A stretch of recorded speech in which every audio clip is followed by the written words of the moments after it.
Shalom, puji Tuhan. Kita masuk ke dalam ibadah online pada hari Minggu. Pagi ini kita akan menyatukan hati, kita berdoa. Tuhan Yesus, terima kasih untuk berkat-Mu. Pada hari ini kami boleh bersama-sama mendengarkan firman-Mu. Kami percaya ketika firman itu ditabur dalam kehidupan kami, dalam hati kami, maka Engkau akan mengubahnya menjadi benih yang akan tumbuh, menjadi sesuatu yang mengontrol kehidupan kami, mengubahkan kehidupan kami menjadi lebih baik. Terima kasih Tuhan Yesus. Di dalam nama Yesus Kristus, Tuhan, kami mengucap syukur, kami berdoa. Haleluya. Amin. Puji Tuhan, topik pada hari ini saya beri judul Jaga Lidah, Jaga Jarimu. Ya, kita akan melihat di perikop di Yakobus 3 ya, dosa karena lidah ya. Yakobus 3 mulai ayat 2. Mari saya akan membacakannya. Saudara siapkan hati telinga untuk mendengar apa yang menjadi firman Tuhan. Yakobus 3 ayat 2. Sebab kita semua bersalah dalam banyak hal. Barang siapa tidak bersalah dalam perkataannya, ia adalah orang yang sempurna yang dapat juga mengendalikan seluruh tubuhnya. Kita mengenakan kekang pada mulut kuda 3, sehingga ia menuruti kehendak kita. Dengan jalan demikian kita dapat juga mengendalikan seluruh tubuhnya. 4. Dan dia saja kapal-kapal walaupun amat besar dan digerakkan oleh angin keras, namun dapat dikendalikan oleh kemudi yang amat kecil menurut kehendak jurumudi. Demikian juga lidah, walaupun suatu anggota kecil dari tubuh, namun dapat memegahkan perkara-perkara yang besar. Lihatlah, betapapun kecilnya api, ia dapat membakar hutan yang besar. Lidah pun adalah api, ia merupakan suatu dunia kejahatan dan mengambil tempat di antara anggota-anggota tubuh kita sebagai sesuatu yang dapat menodai seluruh tubuh dan menyalakan roda kehidupan kita, sedangkan ia sendiri dinyalakan oleh api neraka. Ayat 7, semua jenis binatang liar, burung-burung serta binatang-binatang menjalar dan binatang-binatang laut dapat dijinakkan dan telah dijinakkan oleh sifat manusia. Tapi tidak seorang pun yang berkuasa menjinakkan lidah. Ia adalah sesuatu yang buas, yang tak terkuasai dan penuh racun yang mematikan. Dengan lidah kita memuji Tuhan, Bapa kita, dan dengan lidah kita mengutuk manusia yang diciptakan menurut rupa Allah. Dari mulut yang satu keluar berkat dan kutuk. Hal ini, saudara-saudaraku, tidak boleh demikian terjadi. Adakah sumber memancarkan air tawar dan air pahit dari mata air yang sama? Ayat 12. Saudara-saudaraku, adakah pohon ara dapat menghasilkan buah zaitun dan adakah pokok anggur dapat menghasilkan pohon ara? Demikian juga mata air asin tidak dapat mengeluarkan air tawar. Haleluya, puji Tuhan. Ya, kita melihat satu perikop yang menjelaskan betapa lidah perkataan kita itu berbahaya. Ya, memang kalau di perjanjian lama belum ada medsos ya, belum ada WhatsApp group, komunikasi hanya melalui perkataan. Tapi hari-hari ini bukan hanya perkataan kita yang berbahaya, saudaraku, tetapi jari kita ini berbahaya. Ketika kita berkomunikasi menggunakan sosial media, menggunakan jari kita tidak mau hati-hati dengannya, maka semua akan menjadi berbahaya. Saudara, menurut survei di Amerika ya sudah lumayan lama, beberapa tahun yang lalu, dan saya percaya hari ini pun tidak terlalu berbeda jauh ya. Mungkin bedanya kalau dulu lebih banyak ngomong, hari ini mungkin selain ngomong juga lebih banyak pakai jari ya. Jadi ternyata apa? Ternyata wanita itu menurut survei berbicara sekitar antara 50.000 kata sehari. Sehari, saudara. Kalau pria mungkin sekitar 20.000-an lebih sedikit. Jadi wanita lebih banyak berbicara daripada pria. Ya. Memang kita tidak mau mengindikasikan apa-apa. Cuman kalau dulu hanya berbicara bisa 50.000 kata. 20.000 kata up ya. Hari ini dengan jari mungkin jauh lebih banyak, karena bisa copy paste, saudara. Ngetik bisa lebih banyak lagi.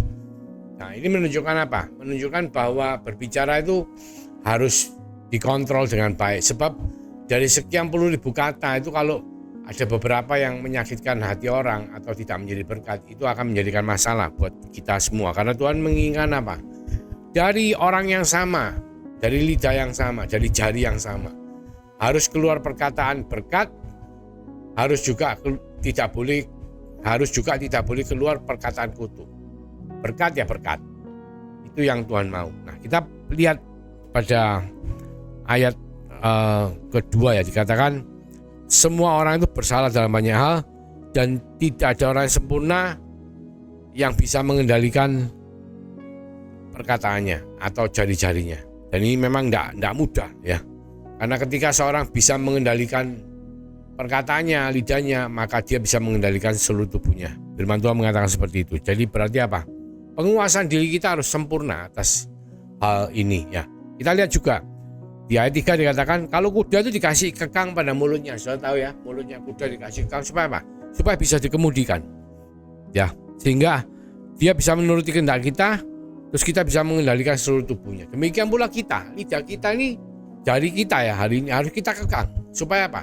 Supaya kehidupan kita ini bisa terkendali. Sebab kalau kita tidak mengekang tangan kita ya, sedikit-sedikit marah, sedikit-sedikit iri sama orang, sedikit-sedikit menghina orang ya, dan lain sebagainya, menyebarkan hoax ya, dan lain sebagainya, itu hidup kita jadi tidak terkendali. Jadi penting sekali ketika kita bisa mengendalikan ini. Seperti kuda itu kalau dikasih mulutnya dikasih kekang kuda itu bisa dikendalikan. Demikianlah hidup saudara dan saya.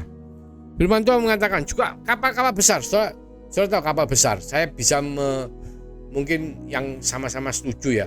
Itu kapal Titanic kan besar ya. Itu 269 meter saudara, panjangnya. Lebarnya kurang lebih hampir 29 meter. Wah, itu besar sekali. Nah, saudara tahu kemudinya itu paling segini lah. 1 atau 2 kemudi ya untuk kapal sedemikian besar. Itu bisa mengendalikan seluruh kapal. Saudara lihat ketika kendalinya keliru, apa yang terjadi? Bawahnya nabrak gunung es dan kita semua tahu kapal Titanic tenggelam. Dikatakan kapal yang terbesar pada saat itu dan dikatakan kapal yang tidak bisa tenggelam. Itu karena jurumudinya tidak teliti waktu mengemudikannya sehingga bawahnya menghantam gunung es dan sobek di lambung kapal. Kapalnya tenggelam, saudaraku. Itu 269 meter itu tidak kecil, saudara.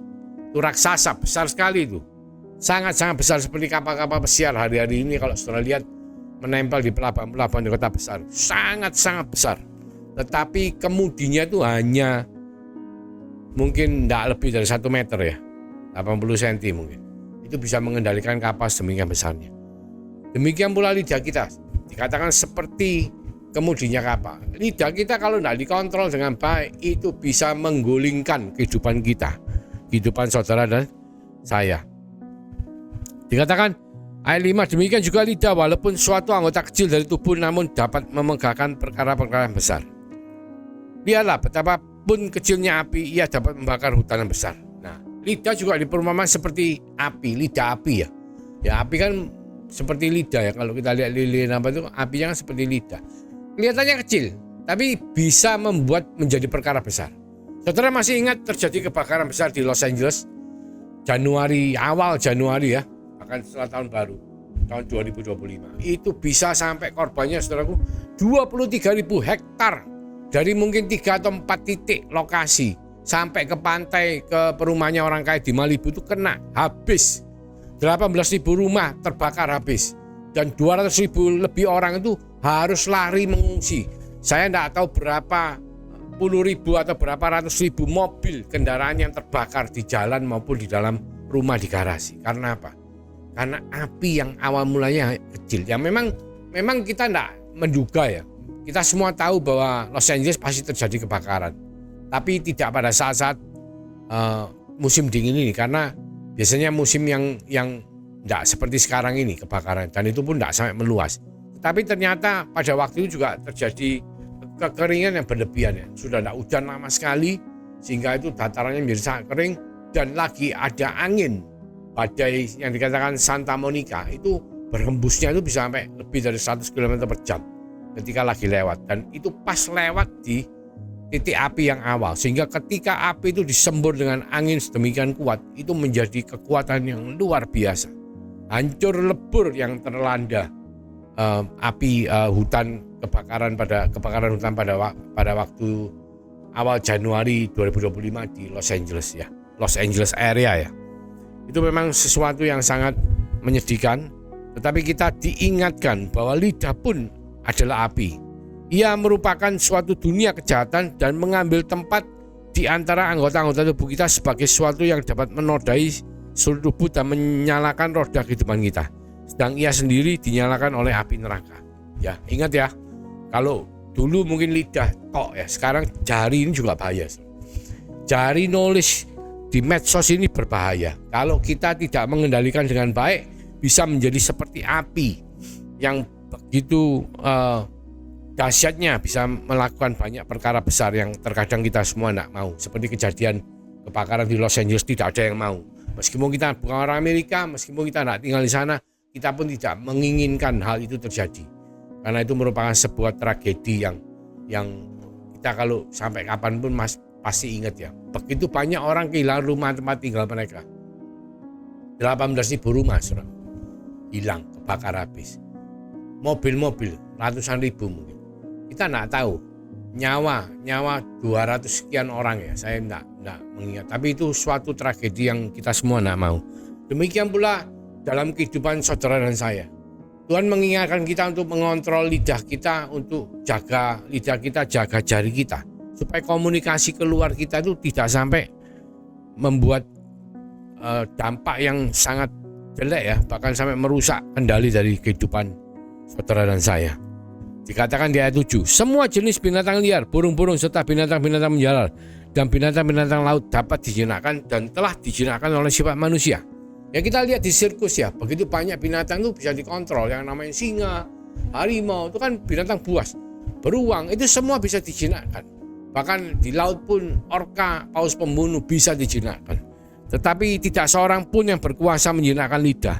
Ia adalah sesuatu yang buas, yang tak terkuasai dan penuh racun yang mematikan. Dengan lidah kita memuji Tuhan, Bapa kita, dan dengan lidah kita mengutuk manusia yang menciptakan menurut Allah, menurut rupa Allah. Dari mulut yang satu keluar berkat dan kutuk.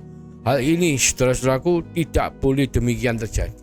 Jadi Tuhan itu memberkati kita, menjadikan kita orang saluran berkat supaya apa? Melalui kehidupan kita memberkati yang lainnya. Bukan kita ini setelah kita memberkati, kita juga mengutuk mereka, karena Tuhan tidak menghendaki itu. Tetapi ketika kita tidak mengendalikan lidah kita dengan baik, jari kita dengan baik, kita bisa mungkin secara tidak sengaja atau bahkan mungkin secara sengaja karena kena emosi, kita bisa mengutuk orang lain. Nah itu tidak boleh terjadi. Nah, dikatakan di ayat 11, adakah sumber memancarkan air tawar dan air pahit dari mata air yang sama? Ya tidak mungkin. Satu mata air ya keluarnya harus mata air yang sama, pahit atau manis, ya toh, tawar ya. Saudaraku, adakah pohon ara dapat menghasilkan buah zaitun dan adakah pokok anggur dapat menghasilkan buah ara? Demikian juga mata air asin tidak dapat mengeluarkan air tawar. Jadi bibitnya apa, keluarnya apa. Pohon duren keluar duren, pohon apel keluar apel. Mata air asin keluar asin, mata air tawar keluar tawar. Dan saudara sekalian, kita semua telah lahir baru dalam Tuhan sebagai anak-anak Allah. Kita memanggil Bapa, Allah Bapa kita sebagai Aba Bapa. Dan kita diciptakan, diberkati untuk menjadi berkat. Kita harus dari kehidupan kita keluarlah berkat, bukan kutuk, saudara. Dan apa yang harus kita lakukan? Pertama, kita semua tahu bahwa apa yang keluar dari mulut kita adalah merupakan luapan dari hati kita. Jadi hati kita ini penting sekali, saudara. Apa yang ada dalam hati kita itu meluap keluarnya melalui mulut ya. Kalau melalui lidah ya. Kalau di zaman dulu, kalau zaman sekarang bisa melalui lidah, bisa melalui tangan. Kadang-kadang kita emosi, tangan kita ngetik, wah kita marah-marah ya. Kita komentar di grup dan komentar kita membuat orang tersinggung, kita juga tersinggung dan akhirnya semua menjadi berantakan. Itu sering kali terjadi, saudara. Atau bahkan kita tahu ada news berita yang mungkin tidak terlalu yakin kita benar enggak, tapi supaya rame, supaya kita aja, kita send saja, kita ramekan, kita beritakan. Padahal itu kita juga mungkin kerasa bahwa itu hoax. Nah, itu sesuatu yang tidak menjadi berkat, ya. Dan Tuhan ngomong itu semua keluar dari luapan hati kita. Hati kita marah, kita mengeluarkan perkataan marah. Hati kita gembira, kita mengeluarkan perkataan gembira. Oleh karena itu di Amsal 4 ayat 20 dikatakan, jagalah hatimu dengan penuh kewaspadaan, karena dari situlah terpancar kehidupan, saudaraku. Dari hati kita ini keluar kehidupan. Ketika hati kita baik, kehidupan yang keluar adalah kehidupan yang baik. Ketika hati kita itu jelek, kita lagi nyetir, lagi marah, lagi mikir banyak urusan, stres, tahu-tahu kita dipotong sama orang. Terkadang mungkin kita tidak sengaja mengeluarkan kata-kata yang tidak menjadi berkat ya. Ya saya nak mau mengumpat lah yang ngomong ya macam-macam. Nah itu semua keluar dari hati kita. Oleh karena Tuhan ngomong jagalah hati kita dengan penuh kewaspadaan, karena dari situlah terpancar kehidupan. Ketika hati kita baik, hati kita gembira, ya keluarlah, terpancarlah hati yang kehidupan yang gembira ya. Nah hati, kita tahu hati itu adalah pikiran, perasaan, dan kehendak. Ada 3 komponen. Bagaimana kita melatih pikiran kita? Tuhan ingin kita melatih pikiran kita melalui firman Tuhan. Jadi dikatakan di Roma 12 ayat 2, ubahlah metanoia ya, pola berpikir kita, pembaruan budi kita. Supaya apa? Supaya kita ini tahu mana yang benar, mana yang berkenan, bahkan yang sempurna di hadapan Tuhan. Ya, karena ketika pikiran kita ubah selaras dengan pikiran Tuhan, itu hanya melalui pembacaan firman Tuhan, perenungan firman Tuhan, dan kita melakukan firman Tuhan dalam kehidupan kita. Ingat, Tuhan sudah ngomong, aku akan memeteraikan hati yang baru di dalam engkau, di mana engkau akan mengenal Allahmu. Jadi kita harus belajar taat untuk merenungkan firman Tuhan, melakukan firman. Jangan bosan-bosan membaca firman Tuhan, jangan bosan-bosan merenungkan firman Tuhan, jangan bosan-bosan mendengarkan firman Tuhan, dan jangan bosan-bosan melakukan firman Tuhan. Karena itu akan mengubah pikiran saudara dan saya menjadi selaras dengan apa yang menjadi isi hati Tuhan. Ya, pertama, jaga hati, kita harus melayani pikiran kita dengan firman Tuhan. Kedua, perasaan kita. Wah Pak, bagaimana caranya supaya perasaan kita bisa terjaga dengan baik? Perasaan kita akan terjaga dengan baik ketika kita memiliki kehidupan doa yang baik dengan Tuhan. Karena pengenalan akan Tuhan. 2 Petrus 1 ya. Coba kita lihat di 2 Petrus 1. 2 Petrus 1 ayat 2. Kasih karunia dan damai sejahtera melimpahi kamu oleh pengenalan akan Allah dan akan Tuhan kita ya. Kasih karunia dan damai sejahtera. Jadi perasaan kita, perasaan damai sejahtera itu akan penuh ketika kita mengenal akan Allah dan akan Yesus Tuhan kita. Dan bagaimana kita bisa mengenal Allah dan Yesus Tuhan kita kalau kita tidak selalu berkomunikasi, berdoa, bergaul dengan intim kepada Dia ya. Jadi melalui doa-doa yang saudara panjatkan, kehidupan doa di mana saudara punya saat teduh dengan Tuhan, maka itu akan melatih perasaan kita. Makin hari kita akan bisa merasakan betapa besar kasih karunia Tuhan atas kehidupan kita, dan kita bisa mengasihi karena Allah terlebih dahulu mengasihi saudara dan saya. Dan itu adalah mutlak. Kita itu seperti ibaratnya itu seperti bulan. Bulan itu tidak punya sinar. Makanya kadang-kadang kita tuh melihat tuh bulannya tidak kelihatan. Kenapa? Enggak. Ketika bulan tertutup, tidak ada sinar dari matahari pantulannya, itu kita melihat bulan itu tidak ada pantulan apa-apa. Tapi ketika bulan purnama itu dia menerima pantulan penuh dari matahari. Jadi bulan itu tidak punya sinar, bulan memantulkan sinar yang dari matahari. Nah manusia juga, manusia itu dasarnya tidak punya kasih, karena ketika manusia pertama jatuh ke dalam dosa, dia telah kehilangan kemuliaan Allah. Tetapi manusia bisa mengasihi ketika Allah terlebih dahulu mengasihi dia. Ketika dia menerima kasih Allah, dia memancarkan kasih Allah dalam kehidupannya. Jadi hanya dengan bergaul dengan Tuhan melalui doa, kehidupan doa, saudara bisa menerima impartasi kasih daripada Tuhan. Sama seperti Musa, ketika Musa datang berdoa tatap muka di dalam kemah pertemuan, dipanggil Tuhan. Ngomong-ngomong ya, ngomong-ngomong kan doa sama Tuhan. Ngomong-ngomong sama Tuhan itu doa, saudara, komunikasi. Musa keluar dari kemah, mukanya dipenuhi, wajahnya penuhi kemuliaan Tuhan karena ketularan, saudara. Demikian pula saudara dan saya. Karena Yesus Kristus telah membuka jalan sehingga kita dengan penuh keberanian menghampiri tahta kasih karunia Allah. Ketemu sama Allah melalui doa kita. Kita mendapatkan impartasi kasihnya. Maka kita melayani perasaan kita adalah dengan kehidupan doa kita.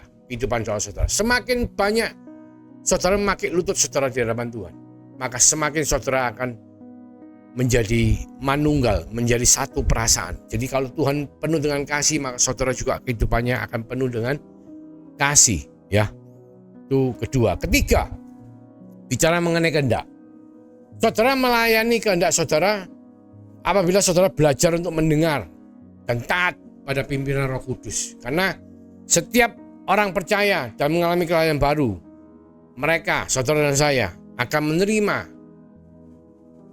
meterai Roh Kudus dalam kehidupan kita yang menyertai kita selama-lamanya. Dan roh yang sama yang ada dalam Yesus, yaitu Roh Kudus. Roh itu juga yang akan menjadi penolong kita, penuntun kita, yang selalu menghibur kita, menyertai, melindungi saudara dan saya. Jadi ketika kita belajar untuk menyerahkan kehendak kita pada tuntunan pimpinan Roh Kudus, ya, maka kita akan bisa dengan baik sekali untuk menjaga hati kita. Ya, pikiran, perasaan, kehendak. Pikiran kita layan dengan firman Tuhan, perasaan kita lakukan dengan punya kehidupan doa, sedangkan kehendak kita layani melalui peka terhadap pimpinan Roh Kudus dan taat untuk melakukan apa yang Tuhan mau melalui pimpinan Roh Kudus. Memang tidak serta-merta, sebab dikatakan di sini apabila kita bisa menguasai lidah kita bisa menguasai seluruh tubuh. Dan semua orang berdosa, tidak ada orang yang tidak berdosa dengan lidah mereka. Jadi sangat penting sekali saudaraku untuk kita boleh mengalami satu progres, ya, kemajuan di dalam kita berusaha untuk menjaga hati kita. Supaya apa? Supaya ketika hati kita itu memancarkan kehidupan, ketika hati kita baik, maka yang terpancar adalah kehidupan yang baik. Sehingga apa? Secara otomatis saudara akan pelan-pelan belajar untuk bisa menguasai perkataan saudara, menguasai lidah saudara, menguasai jari-jari saudara. Sebab itulah yang Tuhan kehendaki dalam kehidupan saudara dan saya, yaitu bahwa di dalam kehidupan kita tidak boleh menjadi orang yang dengan lidah kita memuji Tuhan Bapa kita dan dengan lidah kita mengutuk manusia yang diciptakannya menurut rupa Allah. Dari mulut yang satu keluar berkat dan kutuk. Hal ini saudara-saudaraku tidak boleh demikian terjadi. Tapi yang terjadi adalah ketika hati kita dipenuhi oleh pimpinan Roh Kudus dengan perasaan kasih kepada Tuhan melalui kehidupan doa kita dan juga perenungan firman, melakukan firman Tuhan dalam kehidupan yang membuat kita ini akhirnya menjadi selaras dengan pikiran Tuhan, maka akan terpancar kehidupan yang menjadi berkat bagi semua yang Tuhan telah taruh dalam kehidupan di sekeliling kita. Karena kita, saudara dan saya, diciptakan untuk diberkati, untuk menjadi berkat bagi bangsa-bangsa. Mari kita tundukkan kepala, kita berdoa. Tuhan Yesus, terima kasih mengingatkan setiap daripada kami supaya kami boleh melalui hati yang dijaga dengan penuh kewaspadaan, maka kami boleh menjaga jari-jari kami, boleh menjaga mulut kami, supaya lidah kami ini tidak menjadi problem atau masalah dalam kehidupan kami. Kami tahu Engkau mengingatkan kami bahwa ketika kami tidak bisa mengendalikan lidah, maka itu akan membuat seluruh kehidupan kami menjadi amburadul. Tapi terima kasih Tuhan, Engkau memberkati kami melalui pikiran, perasaan, kehendak kami yang kami serahkan kepada Tuhan, pimpinan firman Tuhan, kehidupan doa yang baik dengan Engkau, juga pimpinan turunan Roh Kudus yang selalu membuat kami boleh memiliki kehidupan yang mengimpartasikan hal-hal yang baik melalui jari-jari kami, melalui lidah bibir kami. Terima kasih Tuhan, berkati kami dengan berkat yang daripada Allah Bapa melalui kasih karunia daripada Tuhan Yesus Kristus yang telah dimeteraikan oleh Roh Kudus yang selalu menyertai, memimpin, melindungi, menuntun setiap daripada kami, memberkati mulai hari ini sampai Engkau datang kedua kalinya, bahkan sampai Maranatha. Di dalam nama Tuhan Yesus Kristus Tuhan, saya mengucap syukur. Haleluya. Amin. Tuhan Yesus memberkati.